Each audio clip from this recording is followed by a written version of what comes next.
அதே மாதிரி சார் திமுக வந்து இன்னும் அந்த தோல்வியோட திகைப்பிலேருந்து மீளவே இல்லையா? ஏய் ஏய் ஏன்டா அழுதுகிட்டு இருக்க? ஏன்டா அழுதுகிட்டு இருக்க? உங்க அப்பா செத்தாடா போயிட்டா உன் வயசு பையன் ஒருத்தன் உங்க அப்பனை தோக்கடிச்சிருக்கான். நீ நின்று அழுதுகிட்டு இருக்க. கம்நாட்டி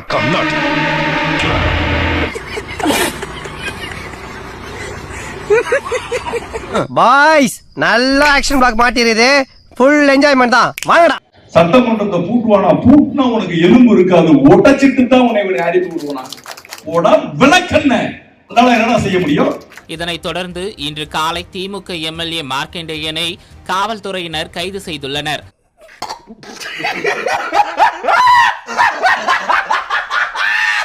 தூத்துக்குடி மாவட்டத்தைச் சேர்ந்த அனிதா ராதாகிருஷ்ணன் ஏற்கனவே இது போன்ற அவதூறு பேச்சுக்காக கைது செய்யப்பட்ட நிலையில் இந்த பழைய பேஷண்ட் இந்த கங்காதரனை டிஸ்சார்ஜ் பண்ணிடுங்க, புது பேஷண்ட் மணிராஜா அட்மிட் பண்ணிடுங்க. அதே மாவட்டத்தைச் சேர்ந்த மற்றொரு திமுக எம்எல்ஏவான மார்க்கண்டேயனும் கைது செய்யப்பட்டுள்ளது தமிழக அரசியலில் பரபரப்பை ஏற்படுத்தியிருக்கிறது. உலகத்துல எக்க தப்பு நடந்தாலும் அமெரிக்கா இருக்கிற மாதிரி தமிழ்நாட்டுல எந்த தப்பு நடந்தாலும் திமுக காரனா தானே இருக்கான். அப்ப நாடு பரபரப்பா தானே இருக்கும். இல்ல சவால் விடும்போது ரொம்ப சாக்கிரதையா விடணும். அது என்ன சொன்னீங்க? நான் கேக்குறேன், நீ என்ன வழக்கு போட்டுருவ? இருக்க ஆபத்து ஏற்படுத்தும் வகையில் மிரட்டலை ஏற்படுத்துதல், வேண்டுமென்றே அவமானப்படுத்தி அவமதிக்கும் குந்தக விளைவிக்கும் செயல்ல ஈடுபடுதல், அதே போல பொய்யான தகவல் மற்றும் வதந்தியை பரப்புதல் என 3 பிரிவின் கீழே வழக்குகள் பதிவு செய்யப்பட்டிருக்கிறது. பேச்சாடா பேசுன, கொஞ்சம் நெஞ்ச பேச்சா பேசுன. மன்னர் பரம்பரை, மண்ணாங்கட்டி பரம்பரை, நீயே இப்ப மாவுக்கட்டு பரம்பரை ஆகிட்டாங்க. திமுகவின் அமைப்பு செயலாளர் திரு RS பாரதி அவர்களிடம் பேசியிருக்கின்றோம். வணக்கம் சார். நலமா இருக்கீங்களா? யார் சார் வரே? இவர தெரியல. இவர தெரியலையே. ஒரு மேயராவது நீங்க வந்தீங்களா? நான் ஒரு பக்கத்து மீசி எடுத்துக்கிறேன். இந்த சவாலை ஏற்க தயாரா? அதே மாதிரி சார் திமுக வந்து இன்னும் அந்த தோல்வியோட திகைப்பிலேருந்து மீளவே இல்லையா? நாம் யாருக்கு என்ன தீங்கு செய்தோம்? நமக்கு மட்டும் ஏன் இப்படி எல்லாம் நடக்கிறது? ஏன்னா உங்க தரப்புல இப்ப நீங்க குதிரை பேரம் நடந்திருக்கு அப்படின்லாம் நீங்க ஆளுநர்கிட்ட போய் புகார் கொடுக்குறீங்க. உங்களை பொறுத்த வரைக்கும், திமுகவை பொறுத்த வரைக்கும் பாஜகவுடைய ஏஜென்ட் தான் ஆளுநர், ரப்பர் ஸ்டாம்பு தான் ஆளுநர். அப்புறம் அந்த ஆளுநர்கிட்ட போய் ஏன் புகார் கொடுத்துக்கிட்டு இருக்கீங்க? மக்கள் முன்னாடி இதை கொண்டு போக வேண்டியதானே? கவர்னர் கிட்ட கொடுக்கறது அவர் நடவடிக்கை எடுக்கிறாரா இல்லையான்றதுக்கு இல்லை. அவர் தான் கான்ஸ்டியூஷனல் ஹெட். சட்டமன்றத்துக்கு அவர் தான் கூட்டுற அதிகாரம் அவருக்கு தான் இருக்கு.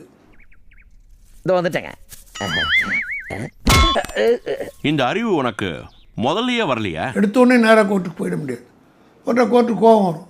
ஏன் இதெல்லாம் கோர்ட்டுக்கு வேறு வேலை இல்லையா? முதல்ல அவர்கிட்ட கொடுக்க வேண்டியது தானே. அவர் நடவடிக்கை எடுக்கலைன்னா தான் எங்ககிட்ட வரணும். அப்படின்றதுக்காக தான் இப்போ இல்லை, போன பீரியட்லேயே எடப்பாடி பீரியட்லேயே கவர்னர்கிட்ட நாங்கள் மனு கொடுத்தோம்.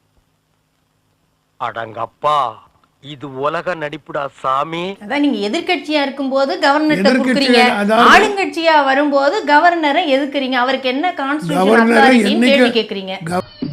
அட வெக்கம் கட்டுவீங்களா? இதுக்கு எதுக்குடா வெள்ளையங்கிலி மாலைன்னு? கவர்னரை என்னைக்கு எதிர்க்கிறோம்? நான் ப்ரெஸ்ஸை மீட் பண்ணும்போது சொன்னேன், ரீசனபிள் டைம் கொடுப்போம் அப்படின்னு.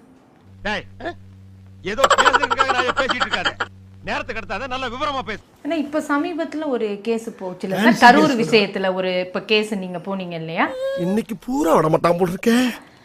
சுப்ரீம் கோர்ட்டுக்கு போனீங்களே, சிஎம் என்ன பேசணும் பேசக்கூடாது அப்படிங்கறதெல்லாம் நாங்க நீதிபதிகள் சொல்ல முடியாது அப்படின்னாரே. இது வரைக்கும் நீங்க போற காரியம் ஏதாச்சும் பஸ்ல இருந்து பஞ்சாயத்து வரைக்கும் செருப்படி வாங்குறீங்க. அப்புறம் எதுக்குடா உங்களுக்கு இன்னும் இந்த வரத்துக்கு வருமா? அந்த கேஸ்லயும் நீங்க மேல போயிட்டு இதே பிரச்சனை ஒரு செட்பேக் தானே? செட்பேக் கிடையாது, அதான் தவறாக ரிப்போர்ட் ஆயிருக்கு. பெரிய மனுஷன் பாக்குறேன், இல்ல பச்சை கேப்ப. முன்னாள் அமைச்சர்கள் மேலேயும் வழக்கு வரிசையா இருக்கு. இப்ப ஏவ வேலு அவர்கள் மேல, அடுத்து செந்தில் பாலாஜி அவர்கள் மேலேயும் வழக்கு. அத வேற ஞாபகப்படுத்திட்டீங்க. நெஞ்சமெல்லாம் பொண்ணா இருக்கு தம்பி, மறக்க முடியல. அடுத்தடுத்து இந்த மாதிரி அமைச்சர்கள் மேலேயே ஒரு வழக்குகள் இருக்குதே சார். இப்ப தாவேகாவுடைய அந்த மூவ் எப்படி இருக்கு? ஒரு ஸ்கெட்ச் போட்டு தூக்கணும்னு நினைக்கிறாங்களா? வேணாம், எங்க கிட்ட வேணாம். அடிதடி அரசியல் எங்களுக்கு பண்ண தெரியும், ஆனா நாங்க காட்ட மாட்டோம், காட்ட தெரியாது எங்களுக்கு. அதாவது அவங்க ஒரு முடிவு பண்ணிட்டாங்க, எதுவும் செய்யறதில்ல, எதையுமே மக்களுக்கு செய்யறதில்ல. என்னது ஒரு பேச்சு சொன்னா உடனே நல்ல சிறப்பா பிக்கிறாங்க. திமுக எப்படி அழிச்சிடணும், வழக்கு போட்டே அதில் கீழ்ச்சி அழிச்சிடணும்னு நினைக்கிறாங்க. அதை சொல்லு முதல்ல. இது வந்து எமர்ஜென்சி காலத்தில் நாங்கள் பார்க்காத கேஸே கிடையாது. யார் நீயா? அது என்னமா கொஞ்சம் கூட வெக்கப்படாம பேசிட்டேன். அதே இன்னைக்கு வந்து எல்லா மந்திரி மேலேயும் போடுறாங்க, போடட்டும், எல்லாத்தையும் சந்திக்கிறதுக்கு திமுக தயாராக இருக்கு. அடே உங்களுக்கு மாட்டு சாணி இல்லடா, மனுஷன் சாணி அடிச்சா கூட நீங்க திருந்த மாட்டீங்கடா. இப்போ திமுக எமர்ஜென்சி காலத்துல காங்கிரஸால இவ்வளவு கொடுமைகளை அனுபவிச்சிருக்கு. காலையில என்ன விளையாட்டு காட்டுறாங்க, எப்படி எல்லாம் சோதிக்கிறாங்க, பொழுது விடிய விட மாட்டேங்கிறாங்களே ஐயா. ஆனாலும் அதற்கு பிறகு நேருவின் மகளே வருக, நிலையான ஆட்சி தருகன்னு திமுக காங்கிரஸ் கூட்டணி வந்துருச்சு. இந்த ஈன பொழப்புக்கு பேசாம எங்கயாவது போய் ஊருக்கு போயிடலாம்ல. அதே மாதிரி இப்போ முன்னாள் அமைச்சர்கள் மேல வழக்கு, திமுக அமைச்சர்கள் மேல வழக்கு இருக்குது. ஆனா ஒண்ணு மட்டும் உறுதிங்க, தர்மம் தாங்க ஜெயிக்கும், நியாயம் தாங்க ஜெயிக்கும், ஆனா கொஞ்சம் லேட்டா ஜெயிக்கும். திமுக தனித்து விடப்பட்ட மாதிரி இப்ப எந்த கட்சிகள் கூட்டணி இல்லாம இருந்த கட்சிகள் அங்க போயிட்டாங்க, கூட்டணி இல்லாம இருக்கு. ஒரு பிக்கிங்கானா? இந்த சூழ்நிலையில பாஜகவை நெருங்குகிறதா திமுக? நாளைக்கு 2 பேரும் கூட்டணி வர்றதுக்கு வாய்ப்பு இருக்கா?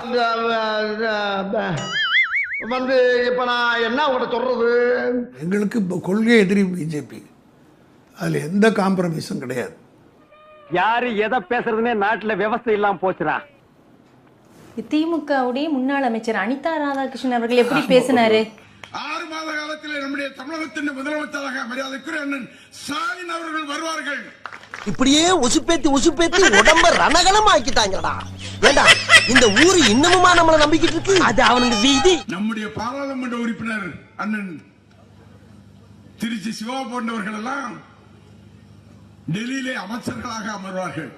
வாயமுறா குரங்கு ஐயா, மன்னிச்சுக்கங்க ஐயா. மைனாரிட்டி தான் பிஜேபி, தேர்ட் ஃப்ரண்ட் எல்லாம் சேர்ந்து ஒரு கவர்மெண்ட் ஃபார்ம் பண்ணலாம். இது மாதிரி அரசியல் எது ஒன்றும் நடக்கலாம். டேய் இப்படிலாம் பண்ணன்னு வச்சுக்கடா, நாசமா போயிருவடா, அழிஞ்சு போயிருவ. எண்ணத்தை மாத்த அதை எப்படி சார் பேச விட்டுட்டு இருக்கீங்க நீங்க? ஒரு தலைமைக்கு கட்டுப்படணும் இல்லையா? ஒரு அமைச்சர் இந்த மாதிரி ஒரு ட்ரெண்ட் செட் ஆகுதுன்னா உங்களுக்கு அது பேக் ஃபயர் இல்லையா? ஒரு பேக் ஃபயர் ஆகாது. ரேஷன் கார்டு இல்லனா படுவா, நீ ஊருக்குள்ளே இருக்க முடியாது, கார்ப்பரேஷன் கார தோத்து அடிப்பா. போடா, ஜனங்க ஏமாந்திருக்க நேரமா பார்த்து எதையாவது சொல்லிட்டு ஓடி போயிரு. தொண்டர்களை உற்சாகப்படுத்துவதற்காக அல்ல, ஒரு ஆசையை வெளிப்படுத்திருக்காங்க, அதில் ஒன்றும் குத்தம் இல்லை. இதான்டா திமுக, இதான் திமுக, மறந்துடாத. ஸ்டாலின் அவர்கள் சொல்றது கூட 6 மாசத்துல இன்னும் தேர்தல் வரும், நம்முடைய ஆட்சி அமையும் சொல்றது கூட தொண்டர்களை உற்சாகப்படுத்துறதுக்கு மட்டும்தானா? பக்கமும் அணை கட்டுறாங்களே.